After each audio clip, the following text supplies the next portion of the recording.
Hey everybody, this is Tom, and this week's character is Argus Palanthea Octavian for Christopher.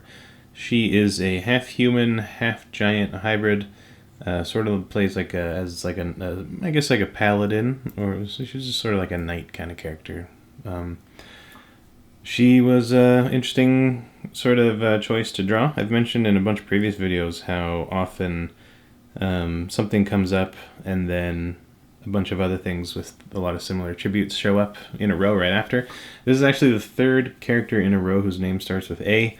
I also just did it was a theme week of Goliaths and large format characters, and all of a sudden, a couple weeks later, I get another one just from random selection. And I think that's kind of neat. There's been a lot of that sort of stuff happening, like nautical dwarves and reptilian humanoids and stuff. There's always a constant sort of weird kind of pattern this way. I'm going to keep track of that as we go forward. So when I did that, the first Goliath character, I went for quite an exaggerated figure with longer arms, really high waist, narrow waist, broad shoulders.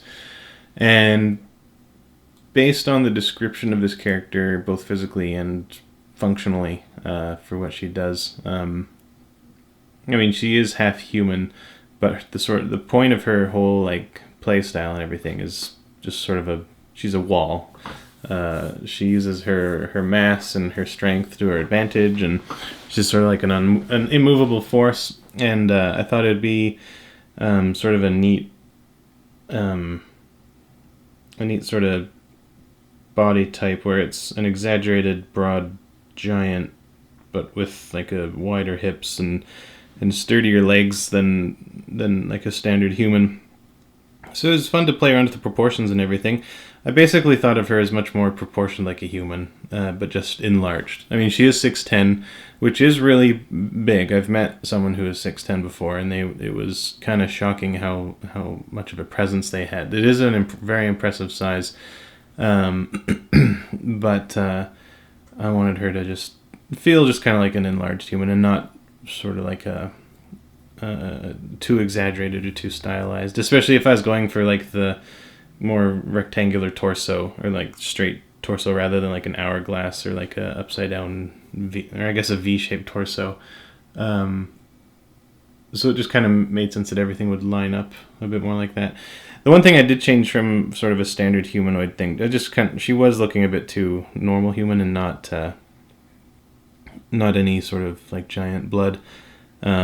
But so I did give her longer legs proportionally. So I did, after I sketched out this figure trying to find sort of a powerful, sturdy, strong stance, I just moved the waist up a bit, and then I eventually moved the arms down a little bit just to kind of accentuate the limbs. My reasoning for that with Goliaths is just with having longer legs, or with longer arms, I see them as just kind of a lot better for maneuvering your weight, moving around, controlling your momentum and navigating nimbly through a battlefield or something, and it just kind of makes sense to me. I hope that's like biologically true. I think I just have in my mind I have this memory of seeing how in ancient Greece, when they did the long jump, they had these weights that look kind of like old-timey telephone headsets or handle sets. Anyway, the part of an old like payphone that you'd hold to your ear. They're sort of shaped like that, but they're just made of metal or stone, and they would hold those and like swinging them around, and that would help them jump further. And just, I think they're only like a pound or two in each hand. But yeah, so I don't know, just having like long pendulous arms, I think it's always really fitting with fantasy fictional creatures, humanoids. Even like whenever I draw elves and, well, actually, come to think of it, even when I draw humans, I like to draw their arms a bit longer than normal. I think it works aesthetically. But especially with fantasy things like dwarves and elves and giants, it just, and halflings even, I think it works just sort of well to give the body an overall otherness. And just sort of like I think like when you see figures with long or exaggerated limbs, whenever they're posing and stuff, it just seems a little bit more graceful and ethereal, and maybe that's kind of where I'm getting it from. Who knows? Anyway, So with the anatomy, after cramming the torso up a little bit, just raising the pelvis, making sure that she's got a really wide pelvis and sort of a flared out rib cage. It's just for making room for all that lung capacity. But making sure that she's got like good thick bones. I mean, I do draw bones thicker than how they actually appear in the body. Just mostly out of habit, but in this case I wanted to make sure that like her knees were solid and thick and everything, and she just had like a good solid base. It really helps to draft out anatomy this way, like even if you're still getting used to it, even just working point to point. So one thing I always recommend doing whenever you're posing a figure is you should always be able to tell one of the first things you should learn about anatomy, especially the skeleton, is proportion. So like how long a certain bone is compared to another part of the body or something, so that you can always use the body itself as its own measuring tool. You don't need any other reference. You don't need any other tools or rulers or gizmos or anything. And you can just, based on how the human range of measurement sort of falls around, which is pretty broad, but I think you get what I mean. But anyway, so it's point to point. So you draw, say, like if you're drawing the arm, you would put a dot up at the top where the shoulder connects, and then the next dot that you're going to draw is going to represent the elbow, of course. But the thing is like if you now know the distance of the humerus and its range of motion to the elbow, if you know the length of the bone, then if you have a circle, you can even just imagine it, but a circle around that dot as if that dot was the center of the circle. That outside edge of that circle represents the outermost limit that the elbow can possibly go. And so you know that if you keep the next dot that represents the elbow within that circle, it's going to be a pose that is possible by a human body. And then once you put the that second dot down, the elbow dot, then you put the wrist dot, and the same thing goes for that. Like, you should be aware of what kind of joint you're working with, whether it's like a ball and socket joint or more like an elbow joint, where I can't remember the fancy terms for them, but the range is much more limited for an elbow than a shoulder. But it gives you'll have that length of the forearm, and you know that that's the furthest that you can put that bone, and as long as you keep it within that limit, that outer limit, you'll have a humanly possible pose. And that even works for animals and creatures and anything. Just remember how big the bone, or how long the bones are, and use your own body or the bodies of your friends, if they're more flexible than you, to sort of show you what the range of possibilities is for the placement of different joints. You could even you could just say you've got your torso, you draw a dot for the shoulder, and then you just draw a little circle for the hand. If you think about if you just hold up your hand and move it around, you think about all the seemingly infinite places a hand can go, and how all the rest of the arm moves to accommodate it. That can help just with posing, if you just know if I need a hand here, then that means that the elbow is going to have to be here, and because of the length of the bones, I know that it can't be outside of this circle. And then you start narrowing down things and getting a pretty good feel of where the posture is going to go. And once you have things point to point, you just draw a line, and that's pretty much what a bone is. So Argus is really strong. She's got strength of 18. It's her highest it's her feature stat. So with her anatomy, I wanted to make sure that she's got a really bulky muscular system. Definitely more bodybuildery than normal, as I've gone over many times in other videos on my rant about how infeasible bodybuilder type physiques are in Western medieval fantasy setting stuff. But in the case of somebody who is a trained warrior or an esthetician of some kind, then there's definitely room for just bulking up and cutting and everything and all this sort of stuff that would be involved in specifically developing a body for one role. Where it's not just an adventurer that has to make their way while they're going on adventures, but it's somebody who is either a soldier or has some sort of ranking or office that would require them to be training all the time. Then characters like that usually have much more capacity for muscular physiques that are just more deliberate looking. I guess like farmers and stuff too would count, but in this case, an adventurer's body, I think, in most cases, or I guess in certain cases, in the right case, in the appropriate time, it would be different than I think I don't, I think yeah, you know what I mean. So she's got very large muscular system. I was looking up at a lot of, for reference, looking up at a lot of female powerlifters, Olympic powerlifters. They've got really broad bodies, really thick features, and a lot of the time they tend to have a lot more fat under the skin, and so that's a good way to sort of see how much detail from the muscle, how that'll get obscured, and how much to bring out and how much to leave in. And even like where another thing to keep track of when drawing characters with a higher body fat percentage is keeping track of where fat collects and how that can vary around a body, or from body to body rather.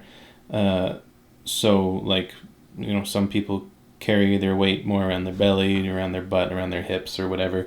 There are some conditions like lipedema that sort of force fat cells to go a little bit haywire in certain spots, like around the butt and hips and things that just can't really be helped. But but yeah, just being able to move fat around a body in the right way, it's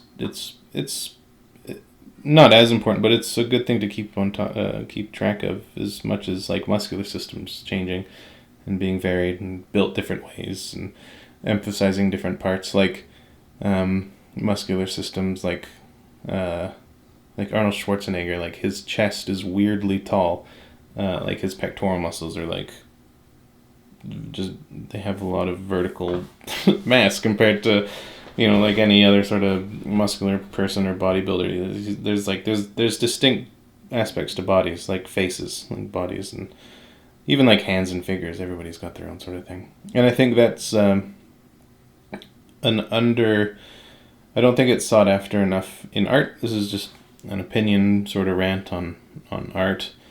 Like, how many times do you flip through a comic book and you see every character has the exact same body type?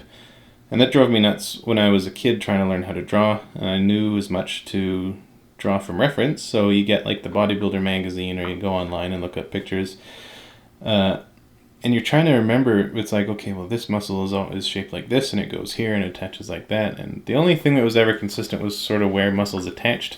But the closely you look at it, the skeletons are always slightly different, and the muscular systems are always different. And every time you get really focused on one body, it feels like it's sort of breaking the rules. I mean, it's not, but even just noticing things like I've always found abdominal muscles really difficult to draw.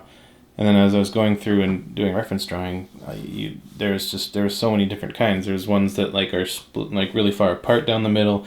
There's ones that are staggered like shingles on a roof, or just like ones that are like, sometimes you only see the four at the top. Other times you see ones that seem almost like an 8-pack. There's just so much variety, and you shouldn't like turn away from that variety. You should go whole hog and just draw everything that you can, because eventually you get a sense of what's out there, and you can sort of use things and push and pull, and just depending on what someone's diet or workout is like, or lifestyle, you can affect their body all the way down to that sort of aspect. And it sort of came down like it's that sort of thing where it's like, I think that's what like the sort of stuff that sent me towards liking European comics, like Enki Bilal and Mobius and a bunch of others. Because everything seemed like it was drawn from scratch. Every pose, every hand, every face, every expression, every body, it all seemed like it started with a loose sketch, usually based on a model or a reference or a photo or something. But everything felt like it was made from scratch. with love, and it was a big contrast to like the standard kind of, not all Marvel, but just sort of typical comic books and a lot of like Japanese comics and anime and stuff. Was everybody was drawing the exact same body types over and over and over again, and it just felt so sterile and pointless. And even though they all had different faces and different hair colors in the case of anime, it wasn't it didn't have that kind of heart and soul that a body should have. Like, a body tells almost as much about a character as somebody's face. Like, the way that a body stands tells you this. It's like when a face has an expression, like the way and like the way that somebody lives their life shows in their body. It's evidence, and it's the result of, just like their face and their personality, their body is a written record of their past and a billboard for where they want to go in the future. So, like if you were doing a character and they wanted to, like, by what they want to do in the future, it's like basically like they need to look like they're prepared for the journey they're going on, or at least capable of it, somewhat prepared. But yeah, so that's a little mini rant about why I think body types are important, and to not get intimidated by like the wild range that they are, or that's out there. It seems like it can be really overwhelming. It's been overwhelming for me a few times growing up, just drawing stuff and just always forgetting stuff, and feeling like the variety is unlimited, and well, it is. But if you just keep looking for those differences and emphasizing them and remembering them and cataloging them and not shying away from drawing them, it'll make all your drawings better, I think.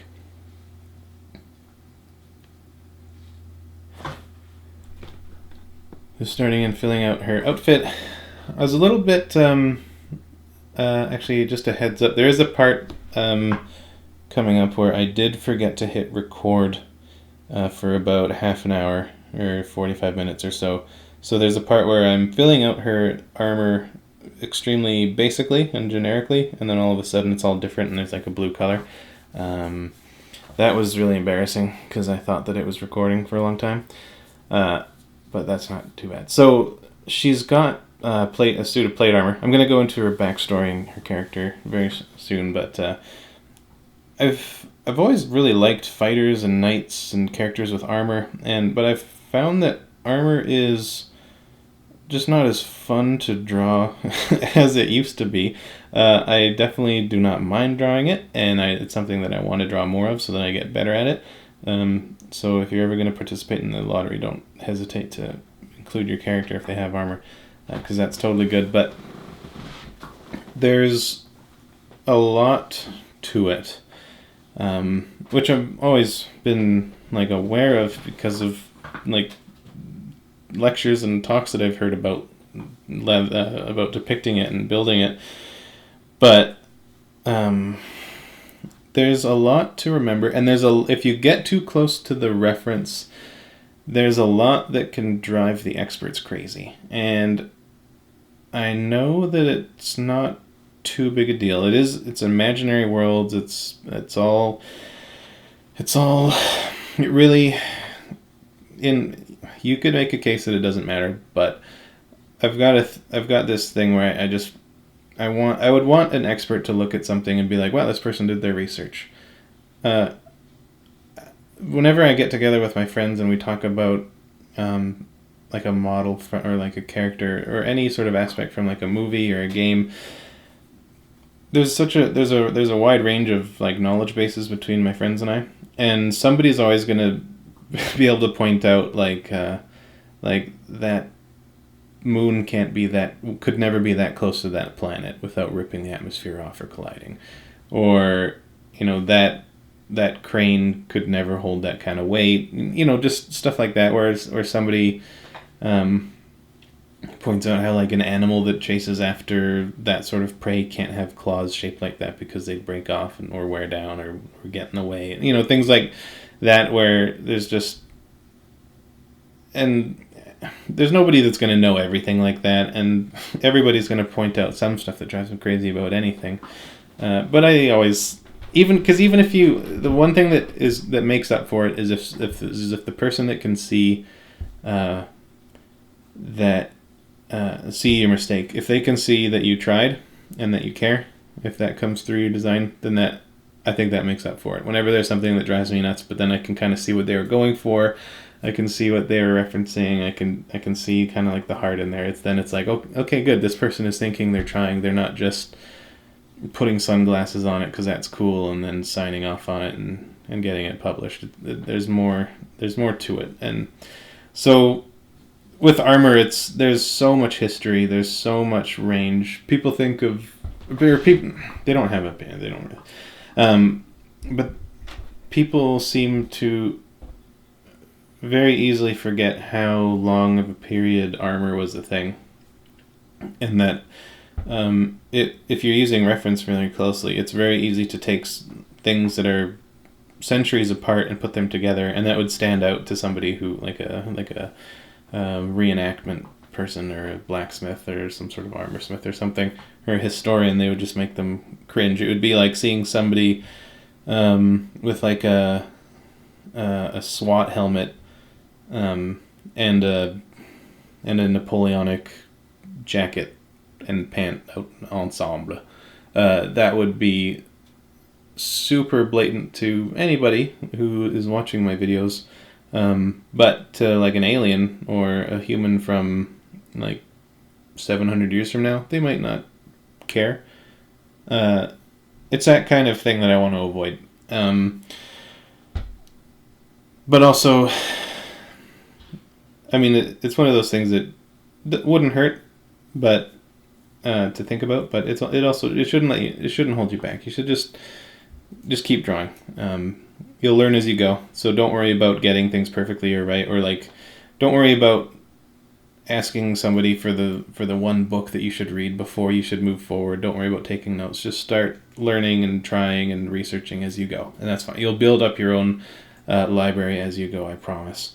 And that's just how it goes, and that's a good thing. So in the case of working on this armor, I found some good historical reference, and I just filled it in. I picked it because it was a really sort of generic, grounded and rounded kind of armor that just felt pretty solid. And I knew that it had the same sort of spirit that I was going after. And I sort of mapped it around her body, almost one to one. And then I started to modify it and change it more suited towards her anatomy. So it is a very historically based one. I wanted it to have a bit more fidelity. If I'm going to be doing, like, if I'm just going to be doing, like, somebody just has an arm that has plate armor on it, I'm going to be a lot more liberal with how far I push it or pull it, or I'm just going to be a lot more carefree about the historicity of it. But when doing, like, a whole suit, I think trying to ground it, it's always just better than just random arbitrary shapes. You should always try, because even if it makes your drawing and your design better, but it also, I think, makes you better just because of your brain, and you learn something, and you learn more. Whenever you go and try to learn about something, you always learn more about other stuff than what you went out to learn for, and you'll pick up weird little details, and you'll notice things on Wikipedia, for example, that I won't notice, and that you'll take with you and incorporate into future designs, and I'll notice stuff that you didn't notice and take those things with me. And research just benefits you much more than just on your immediate drawing. So I'm going to go into her backstory in a bit. I actually quite liked her. So she's got impressive strength. She's half giant, age 32, a female. Argus was born into a family that lived and breathed battle. Her bloodline is filled with esteemed knights, warriors of legend, and champions of battle. Set apart from her siblings as the only one being half giant due to a family tradition of one child from each generation being half cut from giant's blood, her larger stature and brutish features garnered relentless teasing from her siblings during her youth. From the minute Argus could hold a training weapon upright, she was trained for battle. Trained by her uncle and grandfather, both the half-giants of their generations, she was taught how to use her size and strength to her advantage, as well as teaching her the discipline of being a noble warrior and how to carry herself as a proper knight. As an adult, Argus stands at a daunting 6 feet and 10 inches tall, thick wavy brown hair pulled into a messy perpetual ponytail, her body thick and sturdy from years of strict training regimens and countless battles, her face peppered with small scars and cuts from those who would dare an attempt at stealing victory from her. Behind her strong features lie gentle eyes and thick lips locked in a challenging glare. In battle, Sir Octavian dons, I guess it would be Dame Octavian dons, heavy plate armor tinged a dark blue from the Aur's mind in her homeland, underlined with a layer of chainmail for extra protection. Accompanying her to each battle is her weapon of choice, a well-loved double-headed great axe passed down to her from her grandfather, whom she left home to find her way, or when she left home to find her way. Nice and concise, rich. I like that stuff with family history and lore and everything thrown in. It was a really good description. I think apt too. Like, it's just quick to the point, but it's got the sort of details that I really like heirloom weapons, a little bit of like relationship with family members being teased and all that sort of stuff. Descriptions about their expression rather than strict features. It's just kind of nice. It's sort of one thing that was neat was the heavy plate armor tinged with dark blue from the Aur's mind in her homeland. When I read that, I thought of I don't remember the term of it, but back in the olden time days, there was a purely aesthetic method or technique for when they made certain suits of armor where they would heat it to a certain temperature and that would turn it blue, and it's like this pretty intense kind of cobalt blue that really is very obviously bright blue when it's outside, and that sort of put a mental image, at least for the type of blue that I would go for, and it is quite similar to the one that I've wound up with here. I didn't go quite so dark or rich as the medieval method, but it was a good source of inspiration, and it's a really difficult thing. The only person that I know of that had it was, it might have been King Henry VIII. It was some sort of king. It was very expensive, very difficult to do. It kind of happens now if you're a welder, and when like the metal turns different colors on the other side. It's exactly that process. It's just timed and managed very carefully so that it stops at a certain blue. It's one thing that happens a lot with armor, I've learned, is that for the most part, and correct me if I'm wrong, but for the most part, armor was often painted. Apparently, like bright, shining stainless steel, or not, I guess not stainless steel, but like metal, just naked, bare metal, kept smooth and polished is a total pain in the butt. And it would just be easier to have like a layer of paint that would chip away, but you could just daub some paint back on there. So it's kind of like those old Greek statues where they discovered that they weren't just white marble, but they were actually painted, and they can go and see the little tiny remnants of pigment and extrapolate how colored these statues were, and it's just crazy. I think the past would look completely unpredictably different than you'd think. I think outfits would look extremely modern and fresh and kind of tacky Renaissance fairish, and armies and battles and military stuff would just be flamboyantly colorful and over the top and just fascinating. I think it would be a huge surprise to go back and see the past. Not what you would expect. There's sort of this aspect to doing fantasy art, and I guess any sort of medieval or historical stuff, where everything has to look weathered and what's the word I'm looking for? Anyway, whenever they sort of like wear out fabric and make everything's got dirt and mud on it. Nothing ever looks right unless it's got that age to it, but that's because whenever we dig stuff up from the past, it is just old and rotten, so we've got that look attributed to it. But when it was made by master craftspeople, and like artisans and stuff, and whenever it was made fresh with clean stuff. People liked being clean back in medieval Europe. They'd have baths every day. And they would be clean and stuff. It was great. Yes, but I think sadly it's just if you would actually depict a lot of stuff like that, it would look out of place. Unless it was for like a rich noble person, or you're explicitly trying to show that they have a brand new bit of outfit.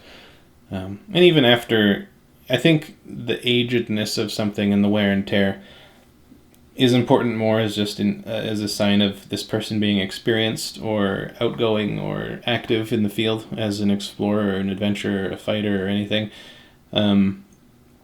And it should be used more as a means of telling that character's story rather than just setting the time right.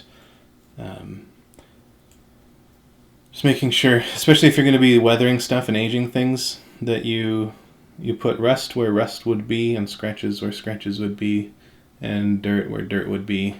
And it's not just a random. You don't just get a textured paintbrush with a mud look to it and just splatter it around. That's not enough. That's yeah. It'll make it look something medieval, but to really get unique characters, you need to put the dirt where it would be on them. Like where do they not brush against things? Where does the dirt collect? It's about the functions that they perform on a day-to-day basis, their obsession with cleanliness if they have any, and what that says about the character. And it all just comes up from the write-up of you or the writer or the creator. Weathering is definitely not arbitrary. Remember, it's like Sherlock Holmes. It's all Sherlock Holmes stuff, leaving clues to tell the story of the past of what someone's up to. So yeah, lots of metallic rendering, which is fine. I've started to get much more into it, and thankfully using reference, looking at armor this time, it went a lot more quickly. When using reference, especially for armor and metallic stuff, I guess for anything really, try to just focus. If you need a little bit of help, focus on the darks and the lights, and where are those in relation to each other. And if you're just using black and white, just put them where they gotta go. Oh, that's terrible. That's such meaningless advice. Anything real has kind of, the more you look at it, the more infinite detail you can see. And when you're trying to just lay stuff down, it's so much easier to just work general to specific. Simple shapes or big simple shapes to small detailed shapes. And even when you're looking at something and you're using it as reference, look for the big dark shadows and the big bright highlights, and just put those and dance them around each other, and then start blending them where they need to be blended to kind of sculpt the shape. If the transition between the black and the white is too stark, it'll look like an edge. If it's too vague, it can look like a flat sort of plane. But that balance takes time, and as you can see on the video, it's only about halfway through, but pretty much all the rest of the video is just rendering. It just takes time. It's delicate work. It takes a lot of back and forth. Sometimes something looks right, and then you do a little bit of something else over here, and you come back to it, and what you had done earlier looks wrong. And that's normal. It happens less and less as you get older or you get more experience, but expect it, and it's fine. It's normal.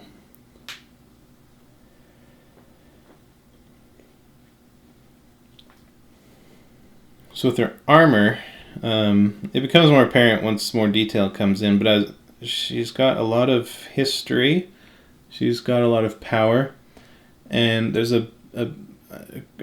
Christopher never actually got back to me about, I sent him an email asking him about what's the deal with the half giant stuff and the family history and why they do that. So I was kind of looking for clues there, just to sort of give her some thematic clues. But with what I had, there's a massive emphasis on genealogy, family tradition, and kind of living up to that. And also her own sturdiness and bulk and unwavering qualities. And so with that, I took that and I wanted to incorporate that into her armor. And it gets more obvious near the end when I add some stylized elements. But basically, with it here, it's the dark blue part is the trunk, and the bright silvery part is the leaves. and so she's sort of like a tree. So it's like the family tree, genealogy, lineage, but also just her being like an unbreakable oak. So that's where I got the idea for it. I actually kind of like how the part around her collar looks kind of like a lace collar. It's just sort of like a nice little bit of decoration, but it also helps guide the eye up to the face. I think there's sort of like something to do sometimes where if something on the head is quite dynamically contrasted from the rest of the body, it can kind of, it puts a lot of energy up there. This is my own little theory. And if you can put something where there's something with more energy up near the top, it adds sort of like a potential energy up there, and it looks whatever it looks like it can tip or it's going to move, or if you let go of it, it would start moving and tipping and falling. I think there's something appealing there, and that's just hocus pocus. That's just me kind of feeling it out and just noticing things. But I think that's the case. It might just be that things look good when the face gets framed. But either way, that's something that I try to keep open to. If there's need for it or opportunity for it, I never try to force it. But in this case, it was just sort of a happy accident. I didn't move forward thinking that, but that's just a thought that I've had about art or character design, or I guess. But yeah, just bringing attention up there, especially when you have something like plate armor that has like family meaning and everything, significance. It's going to be armor that was made deliberately for you or your ancestors, and it is going to be high end, all made by the same guy in the same blacksmith shop, and it's going to look really consistent and meant to be worn together.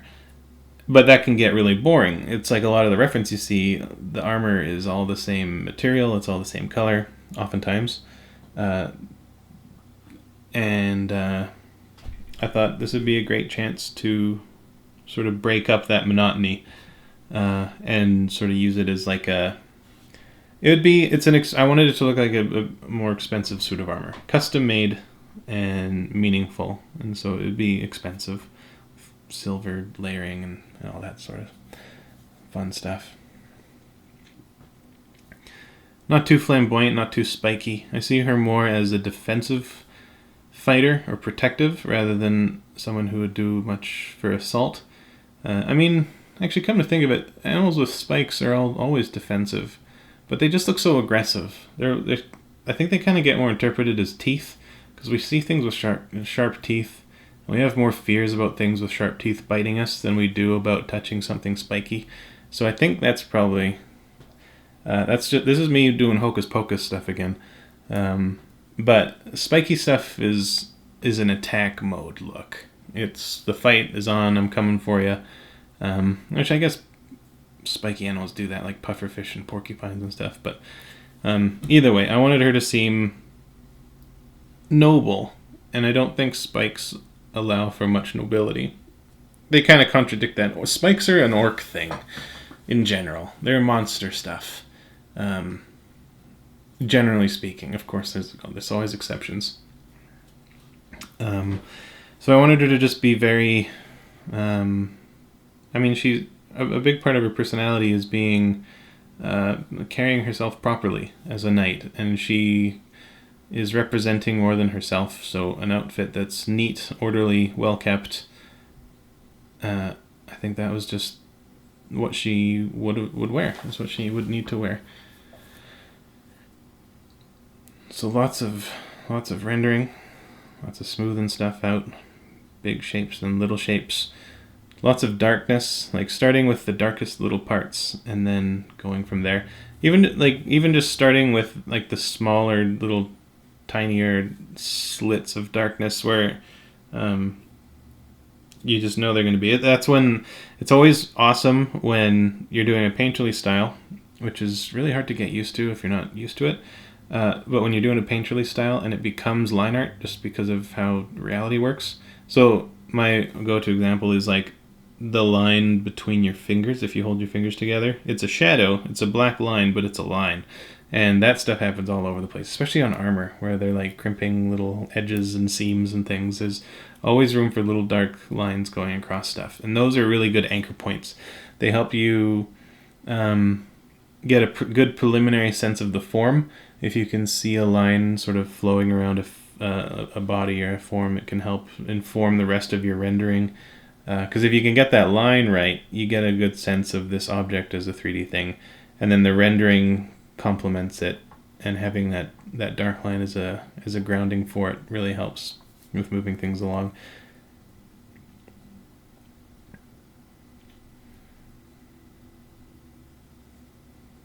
Even more rendering. Just a little bit of detail on the inside, just showing a bit of like layering and manufactured stuff.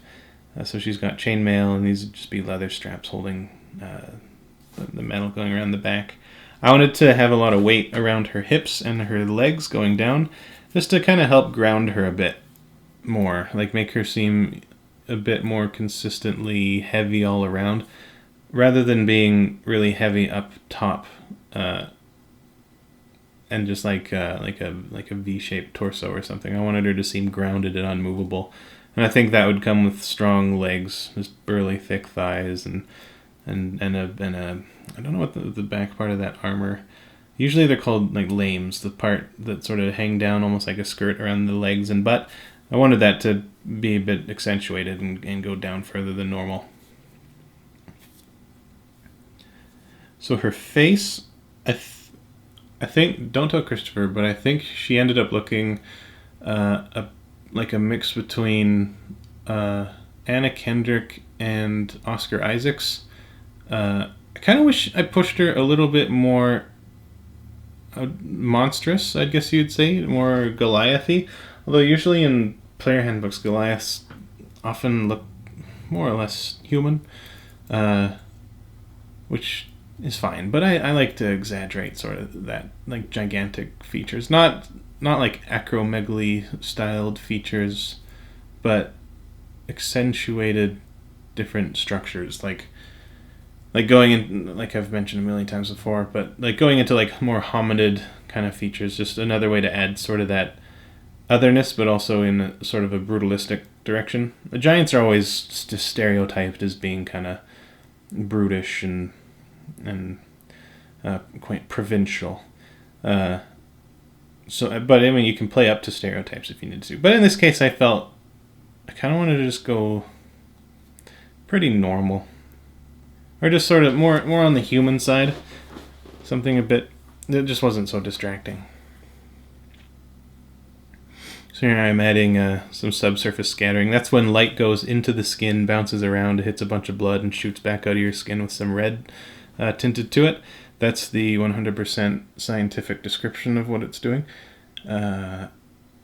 It's a good way to make skin look a bit more lifelike and not corpse-like. Basically what I'm doing is I've got all the occlusion, which is essentially the shadowed layer, on one layer, and above that you can see there's a layer called SSS. That's just short for subsurface scattering. And that's created as a clipping mask with a red, a slightly orange red color. And because it's created as a clipping mask, it just affects the colors of the layer directly beneath it. And so on any pixel on the layer beneath the clipping layer that you've just made for the subsurface scattering, if it has any sort of information on that layer as far as anything but being transparent, it will affect that pixel. It's a very good non-destructive way to colorize something underneath the layer. So yeah, here's just a bit of engraving going with the leaf motif. Inspired by oak trees. I think they're a good symbol of sturdiness and size and dependability. I often notice a lot of like kind of oak trees being used for family trees, which is kind of useful.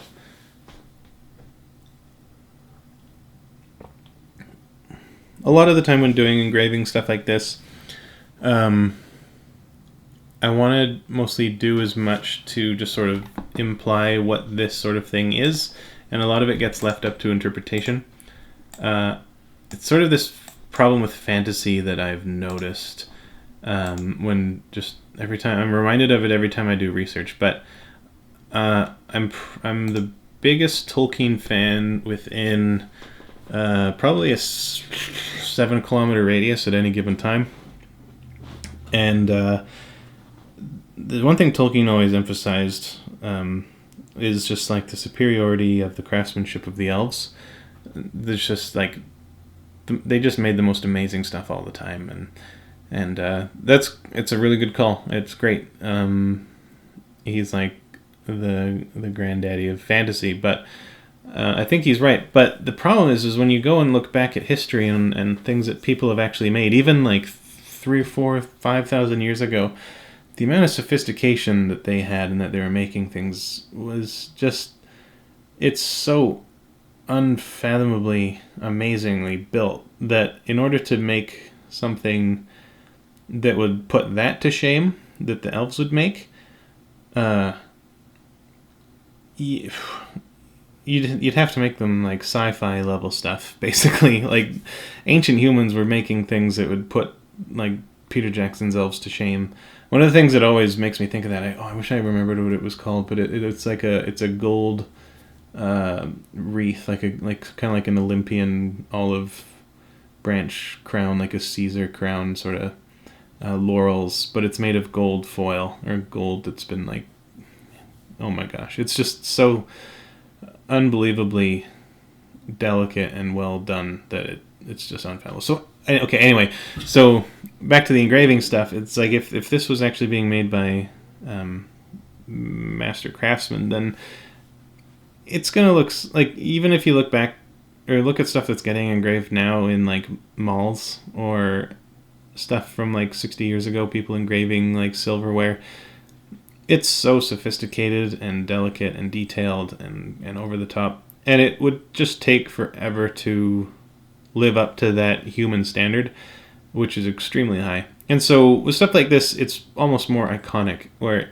you can kind of see the light glinting and the way that the light behaves, and it gives you a sense of like, okay, there's etching, there's engraving, there's floral stuff here, and that's kind of that's good for me. I like that stuff.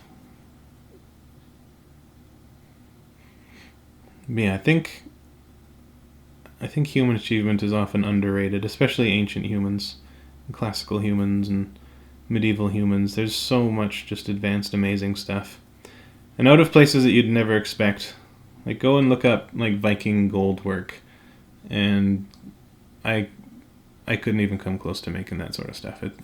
Even just the patience alone to make stuff is like a superhuman feat.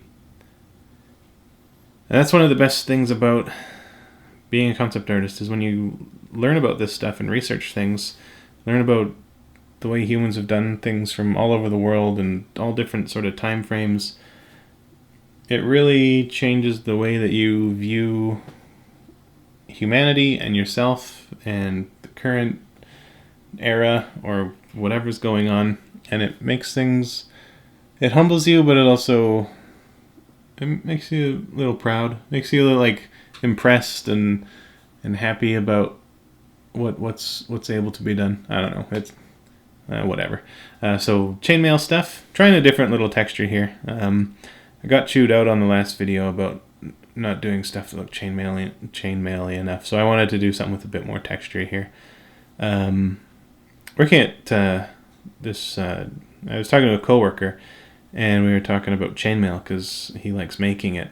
He likes making chainmail stuff, and apparently, all the chainmail in, I think, every Dragon Age game. I can't remember which ones.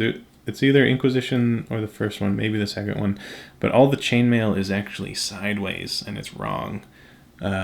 Something, just like I was mentioning earlier, if you weren't into chainmail or knowing about how it's made or how it should look or into reenactments or anything, you'd never notice. But the second you do a bit of research, you find out, and it becomes an obvious thing to spot. Like you can just look at it and be like, that's sideways, that's the right way, that's wrong. And it's just a little bit sort of a fun little bit of trivia. I never designed anything with chainmail for those games though, so that's okay. So here's this weapon here. This is an heirloom from her grandfather. It's a well-loved, double-headed great axe passed down to her from her grandfather. So I thought this would be a good place to have some design thoughts. I wanted something that wasn't just a standard axe. So the head is, well, I wanted to be sort of like a bit more, just distinct from kind of a standard fantasy axe. So it's got just these big, massive, single, large blades, more almost like a club or a paddle. I just wanted it to look heavier and more massive than a standard axe. Like it's almost like a cudgel in a way. Like just she'd have such tremendous power swinging this thing that it looks almost more like a brute force object. I mean, axes are really savage, but this thing, I just felt it needed to have something else to it, something distinct. I was in a store around Christmas getting a present for my brother-in-law, and they had a bunch of Japanese knives and woodworking tools, and they had these really cool, all these different cool ones that had square blades, and they just had such a great look to them. I've never forgotten how interesting like the Japanese woodworking tools are from that. I went and I found out that they've got like wood planing competitions sometimes in Japan, where they have just super sharp blades and super refined wood planes, and they have competitions to see who can plane off the thinnest like tissue paper strip of wood. And the video that I saw, the winner got 9 microns thick, and it just floats up. It's like thinner than toilet paper, like 1 ply. It's amazing. So I wanted one of those square blades here. As far as the wood of the handle, since it is an heirloom and it is well loved, I was thinking of for the wood, kind of like a World War II rifle you would see in a museum, like one that has survived until today. It's that rich brown, really handled, oily, smooth wood that's starting to turn black in some spots, almost polished from hands rather than with lacquer and buffers, I guess. And also here, to make it look older and well used and well loved, I was inspired by something I saw a while ago, and it's another thing from Japan called kintsugi, Kintsugi in English, but it's a I don't know how prevalent it is or anything, or if it's this weird niche thing, but it's where if a piece of pottery breaks, then they put it back together and fill the cracks with gold, so it kind of gets more beautiful as it goes through time and gets more destroyed, and the results are very excellent looking. And I thought that would be a cool thing to have on a weapon, where if a weapon breaks and it's an heirloom and it's well loved, it's going to be repaired. And if this axe is breaking, it's breaking in battle. So pieces are going to be flying off and getting lost and never recovered. So they're going to need to be replacing the metal. And so if you're going to be repairing this blade and it's well loved and everything, then why not? And it's a symbol of pride and honor, then it makes sense to use an expensive fancy metal and gold. And rather than have something look like it's getting rattier and falling apart with all these weld lines and everything, it just made sense. And that's when I just remembered the kintsugi technique to repairing pottery, and I thought it would be a good fit. And it takes something that is quite a sort of generic blade. I mean, it looks kind of like a vegetable peeler, but it just helps spice it up as well, makes it a bit more visually interesting, and it's a nice contrast to her overall very monochromatic color scheme. So having the warm color added in, so she's got really tan skin. I figured she'd be tan since she trains so much. I picture her being outside quite often. And so, yeah, it's just nice, like, so brown against blue. Brown and blue is a really good color combination. And her face is peppered with scars in the description, so I put in a bunch of scars. Nothing too distinctive, except for the Harrison Ford one on her chin. But I've done quite a few characters with like scars on the forehead, going through the eyebrow, and I wanted to just get away from that. And these aren't coolness scars. These are just, she fights a lot and trains a lot, and she gets hurt a lot, and they're not cool scars. Give her some pock marks as well, just in her skin there, just to add some more distinction to her face. Some more blood. I saw a picture of Pee Wee Herman online the other day, and it was kind of weird. He's really pale, but his lips are super pink, or like reddish. And ever since then, now that I look at people, I notice how dark their lips really are.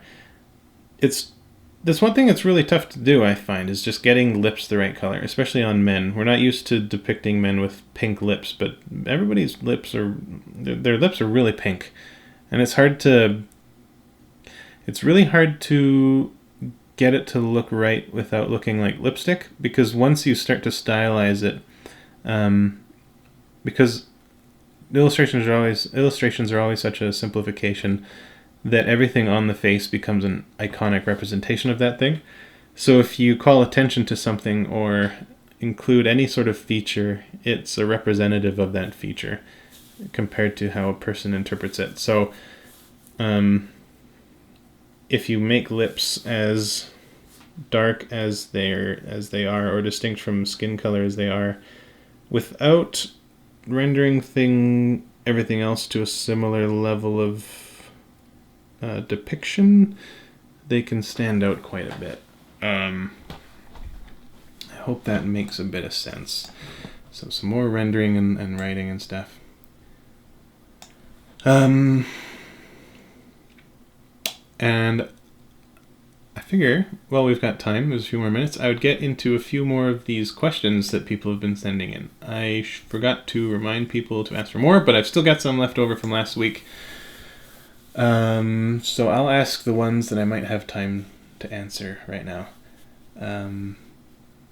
Chandler L. asks me, do I prefer more serious or more goofy names for fantasy characters? I've got the worst answer. I like something right in the middle. Goofy names only work when it's your friends and you know the person and their sense of humor.